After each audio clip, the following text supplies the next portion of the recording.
afternoon. It's a great pleasure to be here this evening to join you up. It's been an amazing time, hasn't it been? The Lord has spoken to us differently. I have heard him speak to me vividly. Yesterday, as I sat behind there, I heard him speak to me and to urge me on, Nelson, it's not good to run on empty. I don't know how many felt like that yesterday.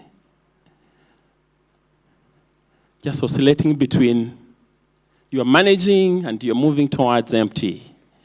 So this, for me, has been a great time of refreshment, great time of being challenged and being moved to new steps and new movements towards what God is doing.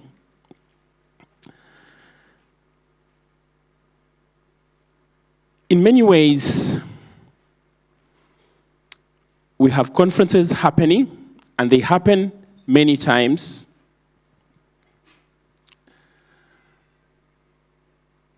A little statistic here for you is helpful. It's reported that about 40 million men and women attended conferences in the United States of America last year. Give or take, perhaps you might want to say about 400 million people globally were in a conference one way or another across the globe. And this does not include men and women who attend church every Sunday.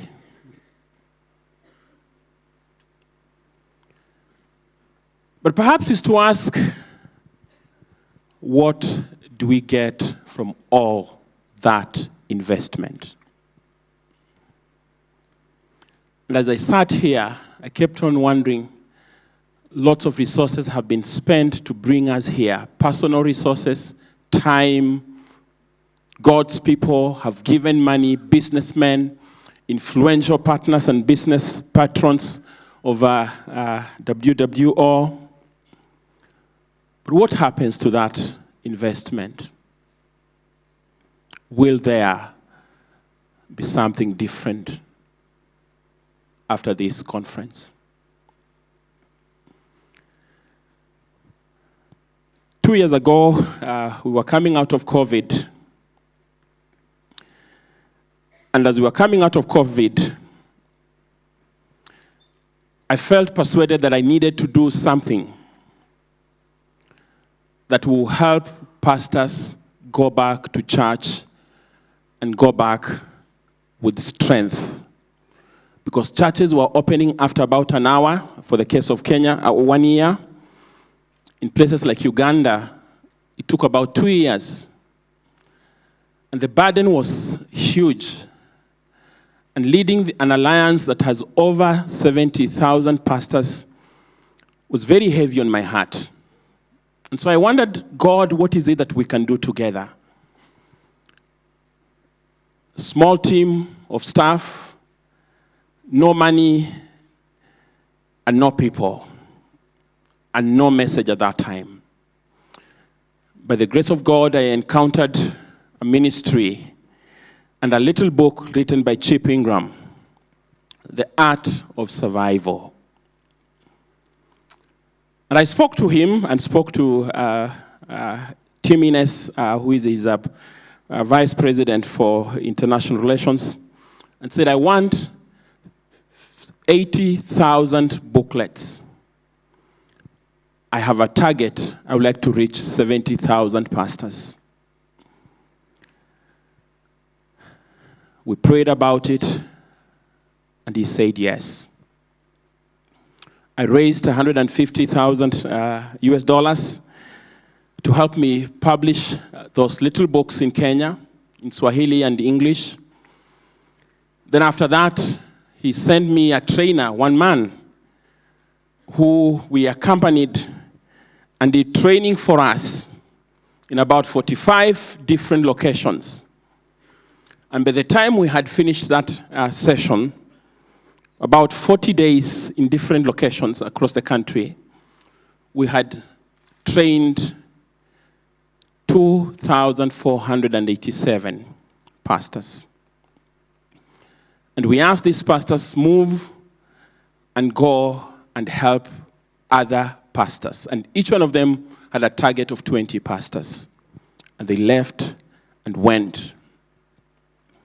By the grace of God, in a little over 6 to 8 months, these 20 pastors had met 54,000. These 2,000 pastors had met 54,000 other pastors.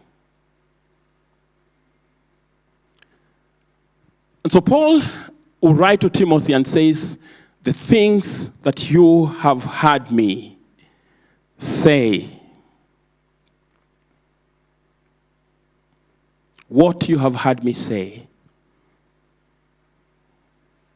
in the presence of many witnesses, entrust to faithful men and women who will be able to teach others also. Friends, we may be feeling like collaboration is so hard. Where do I get people to collaborate with? You may be feeling prevention is so hard. You may be feeling intervention is so hard. You may be feeling these things are hard and difficult. But he challenges Timothy, and tells Timothy, what you have heard me, and perhaps we have heard things here today, the last 3 days. God has been speaking, has been pushing you. And it's possible you feel like Philip. When Jesus turns to Philip, when he sees crowds coming, lifting up his eyes in John chapter 6, and he says, Philip, where do we get food? And feed these crowds. And you're feeling like Philip. Philip is saying, Master, are you mad? Do you think this is possible? Where are we going to get adequate money to be able to feed these men and women? And even if we got that money, it's not possible. It's late in the day. We will not get any shop to buy food and feed these people. Or perhaps you're feeling like Andrew, who says, yes, I think, yes, it's possible. A young man here has 5 pieces of loaf and a few pieces of fish. But then Andrew says, but can they amount to anything? Friends, it is possible. It is possible. God is not looking for crowds. Jesus is not looking for money that is out there. He is not looking for food that is not available. The food was available in that crowd. The young boy was with them in that crowd. So don't feel like we are few. We are only too few. For 8 million children living in homes. And we are wondering, how can we make a difference? It is possible. What did Paul expect from Timothy? One young man, sickly, unable, lacking confidence. But he says, what you have heard me say in the presence of many witnesses, and trust to other faithful men and women who will do what? Teach others. May the Lord help you and I,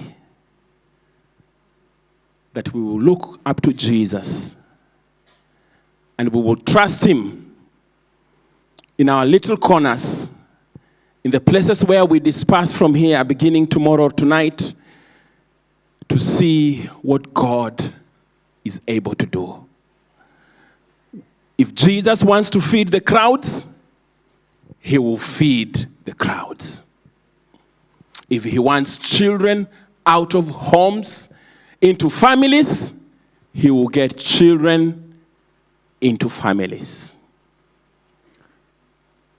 May he give us the power, the spirit, the resources, the people, the friendships, that this task may be accomplished. God bless you.